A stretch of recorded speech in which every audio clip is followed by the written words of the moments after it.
जय Hind and hello guys, स्वागत है आपका आपके अपने YouTube चैनल ज्ञानदेह होस्ट में। और इस वीडियो में मैं आपको बताने वाला हूं ITBP पैरामेडिकल स्टाफ भर्ती 2024 ऑनलाइन फॉर्म के बारे में कि कैसे आपको 2024 की ITBP की इस भर्ती का फॉर्म फिलअप करना है। तो आपको वीडियो को पूरा देखना है, रसम से लेकर प्रिंट तक पूरी जानकारी दी जाएगी। तो चलिए शुरू करते हैं गाइज। यहाँ पर अभी जो आप वीडियो में देख सकते हैं हमारी ऑफिशियल साइट jobsgyan.in है। इसका लिंक इस वीडियो के डिस्क्रिप्शन में दिया है। ये लिंक आपको ओपन करना अनिवार्य है। जैसे आप इसको ओपन कर लेंगे तो आपको जानने को मिलेगा कि इसमें आप लोग 29 जून 2024 से लेकर के 28 जुलाई 2024 तक फॉर्म को भर पाएंगे। इसमें कौन सी पोस्ट के लिए कितनी वैकेंसी है और किस कैटेगरी में है वो आप जानेंगे। अप्लाई करने के लिए क्या क्वालिफिकेशन चाहिए वो आप यहाँ पर देख सकते हैं। साथ ही साथ एज लिमिट क्या रखी है वो भी आप यहाँ पर चेक कर सकते हैं। और एप्लीकेशन फीस क्या रहेगी वो भी आपको यहाँ पर दी गई है। ये सभी जानकारी चेक करने के बाद में आप इंपॉर्टेंट लिंक के सेक्शन में आएंगे और अप्लाई ऑनलाइन लिंक ओपन करेंगे। आपके सामने ITBP की ऑफिशियल वेबसाइट आएगी। अब आपको यहाँ पर न्यू यूजर रजिस्ट्रेशन इसके ऊपर क्लिक करना है। यहाँ पर आने पर आपको सबसे पहले जो आपका फर्स्ट नेम है वो एंटर करना है। फर्स्ट नेम एंटर करने के बाद में यहाँ पर आप अपना मिडिल नेम एंटर करेंगे। अगर मिडिल नेम नहीं है तो आप इसको खाली छोड़ सकते हैं। देन आपको यहाँ पर आपका लास्ट नेम एंटर करना है। फिर यहाँ पर जो भी आपकी ईमेल आईडी है वो आपको एंटर करनी है। ईमेल आईडी को दोबारा डाल करके वेरीफाई कर देनी है। देन आप यहाँ पर एक पासवर्ड क्रिएट करेंगे। पासवर्ड आपका किस तरह का होना चाहिए उसका आप यहाँ पर एग्जाम्पल देख लीजिए। तो बेसिकली आपके पासवर्ड के अंदर इंग्लिश का कैपिटल वर्ड, स्मॉल वर्ड, कोई स्पेशल कैरेक्टर जैसे कि $, ये साइन आपको यूज करना है। एंड यहाँ पर फिर आपको कोई डिजिट भी इस्तेमाल कर लेना है। तो कुछ इस तरह का पासवर्ड आपको क्रिएट कर लेना है। पासवर्ड क्रिएट करने के बाद में आप यहाँ पर आएंगे, इस पासवर्ड को दोबारा डाल करके वेरीफाई कर देंगे। देन यहाँ पर आती है डेट ऑफ बर्थ। तो आपको यहाँ पर कैलेंडर के ऊपर क्लिक करना है। पहले आपका यहाँ पर बर्थ का ईयर सेलेक्ट करना है, फिर यहाँ से आपको मंथ सेलेक्ट करना है और फिर डे सेलेक्ट कर लेना है। तो आपकी डेट ऑफ बर्थ आ जाएगी। इसके बाद आता है सिक्योरिटी क्वेश्चन। तो यहाँ पर आपको काफी सारे सिक्योरिटी क्वेश्चन देखने को मिल रहे हैं। इनमें से कोई भी एक सिक्योरिटी क्वेश्चन आपको सेलेक्ट कर लेना है एंड फिर उसका कोई भी आंसर आपकी चॉइस के अकॉर्डिंग रख लेना है। एंड ये जो आप सिक्योरिटी क्वेश्चन सेलेक्ट कर रहे हैं ये आपको तब काम आएगा जब आप अपना पासवर्ड भूल जाएंगे और आप उसको रिकवर करने की कोशिश करेंगे।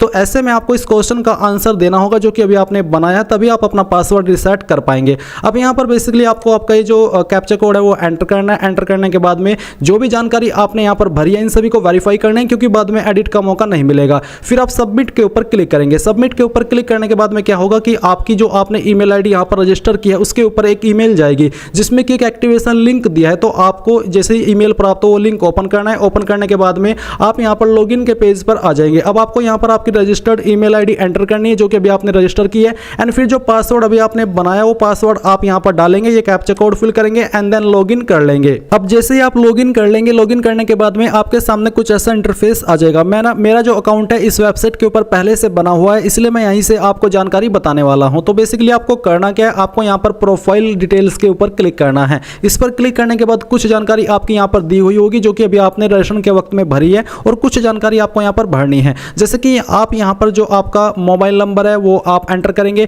फिर जो आपका फादर का नेम है ये आपको 10th के सर्टिफिकेट के अकॉर्डिंग ही एंटर करना है। आपकी मदर्स का नेम आपको एंटर करना है। कंट्री के अंदर आप यहाँ पर इंडिया से है तो इंडिया सेलेक्ट करेंगे, अगर नेपाल भूटान से तो नेपाल भूटान सेलेक्ट कर लेंगे। देन यहाँ पर नीचे आता है आपका परमानेंट एड्रेस। तो जो भी आपका परमानेंट एड्रेस है आपकी आईडी के अकॉर्डिंग वो आपको फिल करना है। जैसे कि यहाँ पर आप अपना एड्रेस फिल कर देंगे इन 2 लाइन के अंदर। स्टेट आपकी जो भी है वो स्टेट आप यहाँ से सेलेक्ट कर लेंगे। फिर उस स्टेट के अंदर आपकी कौन सी डिस्ट्रिक्ट है वो डिस्ट्रिक्ट आपको सेलेक्ट कर लेनी है और अपना पिन कोड डाल देना है। नीचे आता है correspondence address same as permanent address, यानी कि आपका कोरेस्पोंडेंस यानी प्रेजेंट एड्रेस। तो अगर आपका प्रेजेंट और परमानेंट एड्रेस सेम है तो आप यहाँ पर इसके ऊपर टिक कर देंगे। अगर अलग अलग है तो अनटिक करके अलग से अपना कोरेस्पोंडेंस यानी कि प्रेजेंट एड्रेस फिल कर दीजिएगा। ये फिल करने के बाद में यहाँ पर आती है अदर डिटेल, जहाँ पर आपसे आपका रिलीजन पूछे। तो जो भी आपका रिलीजन है हिंदू, मुस्लिम, बुद्धिस्ट, क्रिश्चियन, तो वही आप यहाँ पर सेलेक्ट कर लीजिए। इसके बाद आती है नेशनलिटी। तो नेशनलिटी आपकी बेसिकली इंडियन है तो आप इंडियन सेलेक्ट कर लीजिए। अब यहाँ पर आपके सामने क्वालिफिकेशन की जानकारी आती है। तो सबसे पहले आप क्वालिफिकेशन डिटेल में यहाँ पर 10th सेलेक्ट कर लेंगे और फिर आपको 10th बताना है कौन से इंस्टीट्यूट यानी कि स्कूल कॉलेज से किया है,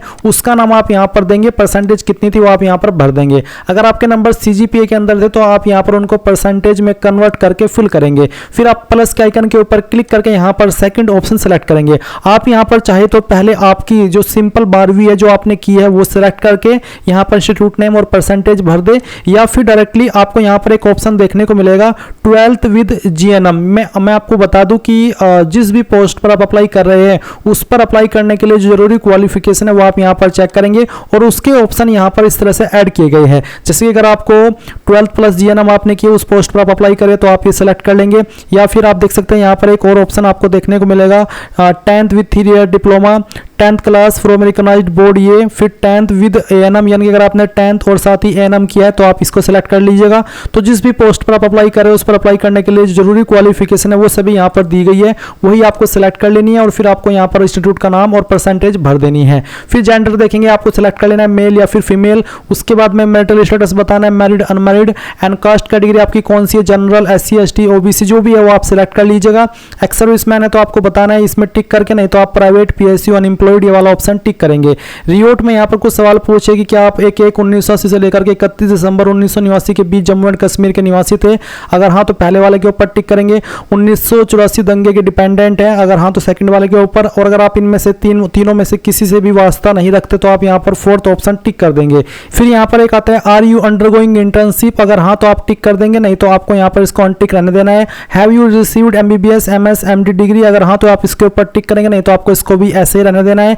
और फिर आप यहाँ पर सबमिट के ऊपर क्लिक करेंगे। अब गाइस जैसे ही आपकी प्रोफाइल डिटेल कंप्लीट हो जाएगी तो आपको अपलोड इमेज पर क्लिक करना है। इस पर क्लिक करने के बाद आप यहाँ पर आपका फोटो और साइन अपलोड करेंगे। तो जो आपका फोटो का डायमेंशन है वो आपका जो होना चाहिए, बेसिकली डायमेंशन के बारे में नहीं बल्कि साइज के बारे में जानकारी यहाँ पर दी गई। तो साइज 30 से 100 KB के बीच में रहना चाहिए, इससे कम या ज़्यादा होगा तो अपलोड नहीं हो पाएगा। फॉर्मेट आपका JPEG या फिर JPG का रखा है। तो आप चूज फाइल के ऊपर क्लिक करेंगे, जहाँ पर भी आपकी फोटो फाइल है वो आप सिलेक्ट कर लेंगे। मैंने एक डमी फोटो यहाँ पर सिलेक्ट करके रखा है। एंड फिर आपको सेम तरीके से आपका सिग्नेचर अपलोड करना है। सिग्नेचर का साइज 15 से 30 KB के बीच में रखा है। तो सेम तरीके से चूज फाइल के ऊपर क्लिक करके जहां पर भी आपकी फोटो की फाइल है वो सिलेक्ट करें। एंड सेलेक्ट करने के बाद में आप यहां पर इनको देखेंगे, फिर आपको यहां पर टिक करना है। एंड इसके ऊपर टिक करने के बाद में जो आपका फोटो है वो यहां पर सबमिट करने का ऑप्शन आ जाएगा, आप इसको सबमिट कर देंगे करेंगे। एंड इसके ऊपर क्लिक करने के बाद यहां पर आपको जो करंट में वैकेंसी एक्टिव है वो देखने को मिलेगी। अभी यहां पर एक एरर आ रहा है जहां पर बोला जा रहा है कि अपडेट डॉक्यूमेंट्स करेक्टली,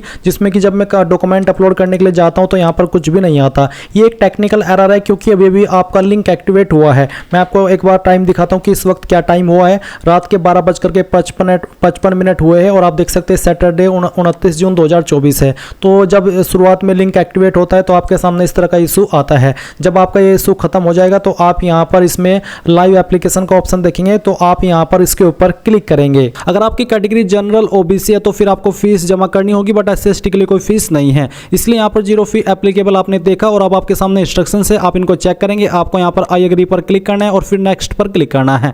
नेक्स्ट पर क्लिक करने के बाद आपके सामने आपके फॉर्म का प्रीव्यू, यानी कि जो भी जानकारी आपने अभी तक भरी है वो सभी आप यहाँ पर चेक कर सकते हैं। चेक करने के बाद आप यहाँ पर नीचे नेक्स्ट पर क्लिक करेंगे। नेक्स्ट पर क्लिक करने के बाद यहाँ पर आपको बोले कि आप फीस से एग्जेम्प्टेड है।